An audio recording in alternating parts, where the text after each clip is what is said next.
안녕하세요. 루장입니다. 뉴욕 증시는 한마디로 표현하면 이렇습니다. 긴장, 하지만 균열이 생기는 구간. FOMC 금리 결정이 단 하루 앞으로 다가온 가운데 시장 전반에는 경계감이 깊어지고 있습니다.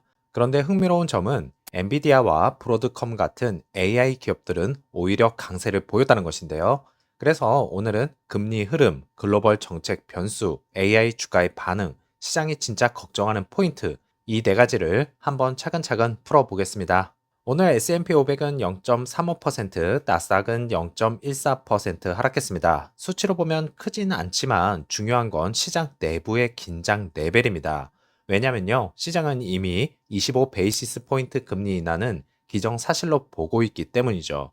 하지만 진짜 변수는 인하를 하되 매파적 메시지를 던지는가, 즉 지금은 낮추지만 앞으로 더 신중하게 갈 거다라는 신호가 나오면 내년 상반기 시장은 다시 압박을 받을 수 있습니다.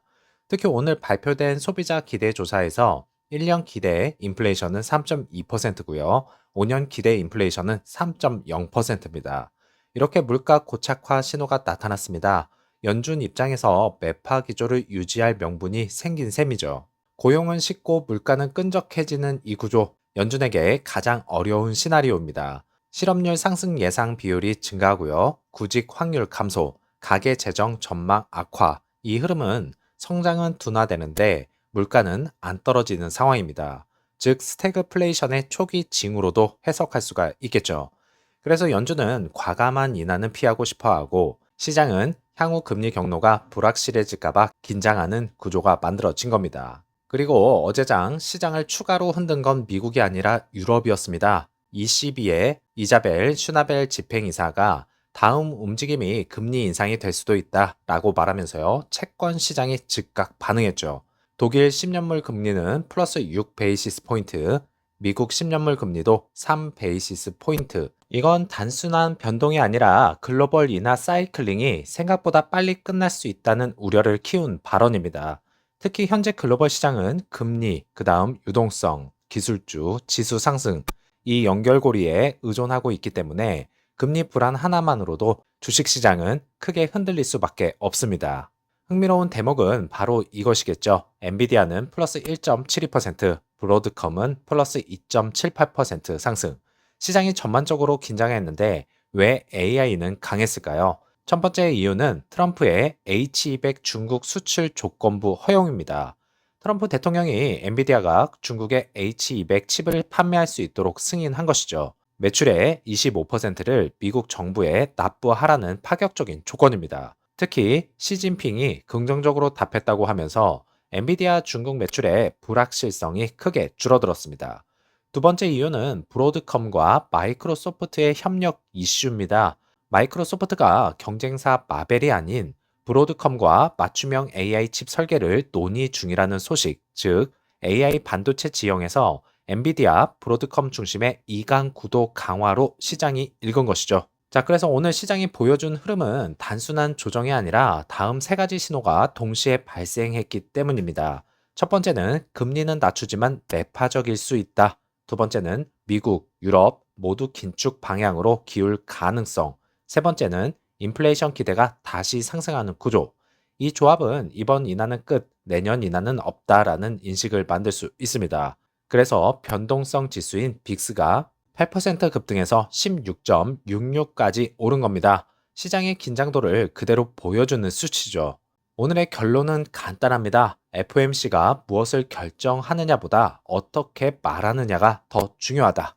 EV 섹터주는 리비아는 마이너스 1.89%, 테슬라는 마이너스 3.39%, 루시드는 마이너스 4.92% 하락하면서요. 12.76불로 정규장을 마쳤고요. 애프터 장에서는 마이너스 0.08% 하락했네요. 오전 10시부터 11시 구간 강한 매도 압력이 발생했습니다. 보시는 것처럼 개장 직후부터 가격이 빠르게 밀렸고요. 이 패턴은 보통 세 가지 경우에 나타나는데요. 전일 뉴스 소화 과정에서 단기 매물 출회, 단타, 알고리즘 매도 우위 장세, 금리, FOMC 우려로 리스크 축소. 특히 지금은 FOMC 앞이라 전체 시장이 리스크 감소 모드로 성장주에 더 강하게 나타나는 전형적인 움직임입니다. 그리고 12시에서 3시쯤은 완만하게 흐름이 이어졌고요. 3시 50분경 급락 후 소폭 회복했습니다. 자, 오더플로우에서 인플로우는 14.22 밀리언 달러, 아웃플로우는 17.21 밀리언 달러입니다. 겉으로는 매도가 우위죠. 라지 스케일에서 대량의 매도가 다시 한번 나왔고요. 미디움과 스몰캡에서도 매도가 더 많았습니다. 이전 저점 구간까지 얼마 남지 않았습니다. 이 구간을 다시 테스트하는 자리가 되지 않았으면 좋겠네요. 루시드 모터스 내부에서 터진 대형 소송을 깊이 있게 한번 보겠습니다. 루시드 전 최고 엔지니어 에릭 바흐, 그래비티 개발의 핵심 인물이죠. 파워트레인의 혁신 주역이기도 하고요. 그가 회사를 상대로 부당해고, 인종차별, 보복 소송을 제기했습니다. 그런데 문제는 단순히 한 명의 임원 퇴사가 아니라는 데 있습니다. 이번 사건은 조직 문화, HR 구조, 경영 안정성, 심지어 투자자 신뢰까지 건드리는 문제였습니다. 그래서 소송에서 드러난 내부 상황, 루시드 조직에 어떤 시그널을 남기는지 주가, 기업 전략에 미칠 잠재적 영향까지 한번 살펴보겠습니다. 소장의 가장 충격적인 내용은 바로 이 부분입니다. HR 고위 위험이 바흐를 동료들에게 독일 나치라고 불렀습니다. 바흐는 독일 출신이고요. 독일 억양을 가지고 있죠. 이 발언은 미국 기업 환경에서 극도로 심각한 인종적 모욕에 해당됩니다. 더 큰 문제는 그 다음인데요. 루시드의 내부 조사에서도 이 발언이 사실로 확인되었습니다. 그러나 발언자는 해고되지 않았고요. 오히려 바흐의 역할 축소, 회의 배제가 이어졌다는 것입니다. 전형적인 차별 의혹과 문제제기, 보복 구조가 형성된 것이죠. 특히 바흐가 해고되어야 할 사람은 발언자라고 항의하자 회사 측 반응은 오히려 바흐를 더 깊이 겨냥한 조치로 이어졌다는 것이 소장 내용입니다. 2024년 말에서 2025년 초 루시드는 조직 문화 개선이라는 명목으로 내부 조사를 시작했습니다.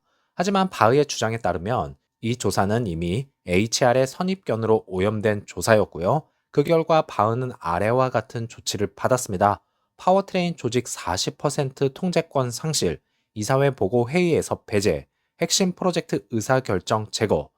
문제는 바흐가 루시드에서 10년 동안 승진만 해온 핵심 엔지니어였다는 점입니다. CEO 후보로 거론될 정도로 실적이 우수했죠. 그래비티 개발의 중심 인물이기도 합니다. 2024년에서 2025년에 약 10밀리언 달러 이상의 스톡 보상을 수령도 했습니다. 즉 성과가 좋아서 승진, 보상만 받던 인물이 갑자기 HR 조사 이후 권한을 잃기 시작한 겁니다. 이 지점에서는 바흐는 이건 인종적 편견에 의한 결과다라고 주장했습니다. 바흐는 모욕 발언을 알게 된 후 회사 내부 음부즈맨에게 신고를 권유하고 HR에 문제를 제기합니다. 그런데 이후 일어난 일은 정반대의 방향이었습니다. 바흐 본인에게 경고 메모가 발부가 됐고요. 팀워크 문제라는 HR의 평가, 또다시 역할 축소, 회사를 떠나라는 압박, 그리고 결정적인 사건은 2025년 11월 5일 바흐는 결국 해고되게 됩니다. 공식 보도 자료에서는 떠났다라는 단어만 사용됐죠. 하지만 소장에서는 이것이 명백한 보복성 해고라고 주장합니다. 여기서 더 주목해야 할 점이 있습니다. 바흐의 해고와 거의 같은 시기, 루시드에서는 아래와 같은 일이 연이어 발생했죠. CEO 겸 CTO 피터 롤린슨 사임, VP 엔지니어링 사임, 쭉 내려와서요. 마케팅까지 사임, 즉 경영 기술 조직 전체에 동시다발적 퇴사가 이어졌습니다. 바흐는 소장에서 이렇게 주장했습니다. 조직 문화 조사는 실제로 HR의 편견에 의해 왜곡되었고 그 결과 루시드 기술 조직 전체가 흔들렸으며 내 해고 역시 그 흐름의 일부다. 단순 인사 이슈가 아니라 조직 체계의 붕괴 조짐으로도 해석될 수 있습니다. 그래서 소송이 루시드의 미래에 미칠 영향을 한번 살펴보겠는데요. 첫 번째로 기술 개발 리스크입니다. 바흐는 루시드의 하드웨어 총책임자, 제품 전략 수립자, 그래비티 개발 핵심자였습니다. 이런 인물의 퇴사는 기술 연속성을 무너뜨릴 수 있다는 리스크가 존재하죠. 두 번째로는 투자자 신뢰 리스크입니다. EV 기업의 핵심은 사람이죠. 특히 CTO 후보급 인물의 소송은 기관 투자자에게 큰 신호입니다.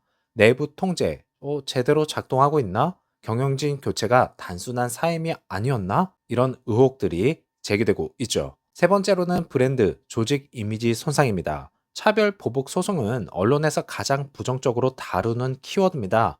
그래서 루시드는 지금 그래비티 생산을 올려야 하고 미드 사이즈 플랫폼 개발도 해야 되는데 조직 문화 이슈는 개발 속도와 인재 채용에서 직격탄이 될 수밖에 없습니다. 자, 그래서 루시드의 핵심 엔지니어가 차별과 보복을 이유로 회사를 고소했다. 이 사건은 기술, 조직, 경영, 투자와 신뢰까지 모두 흔들 수 있는 중층적 리스크입니다. 하지만 동시에 이 사건은 루시드가 더 강한 기업으로 재정비될 수 있는 중요한 전환점도 될 수 있습니다. 그러나 인종차별은 절대적으로 안 되겠죠. 따돌림도 안 됩니다. 현재 루시드는 자금 압박, 생산 확대, 임원 교체라는 3중 과제를 동시에 겪고 있지만 이런 시기일수록 내부 구조를 근본적으로 돌아보고요. 조직 문화를 확실하게 개선할 기회를 만들어야 되겠습니다. EV 시장은 여전히 성장하고 있고 그래비티와 차세대 플랫폼은 분명한 잠재력을 갖고 있습니다. 만약 이번 이슈를 투명하게 해결하고요. 조직 안전성, 리더십 체계를 강화한다면 루시드는 오히려 더 단단한 기업으로 재도약할 가능성이 충분합니다. 끊임없이 변화하는 EV 시장 속에서 리스크는 위기이자 동시에 방향을 바로잡는 기회이기도 합니다. 루시드가 이번 상황을 어떻게 활용하느냐에 따라 2026년 이후의 미래는 완전히 달라질 수도 있습니다. 즐거운 오후 되시고요. 다음 영상에서 찾아뵙겠습니다. 감사합니다.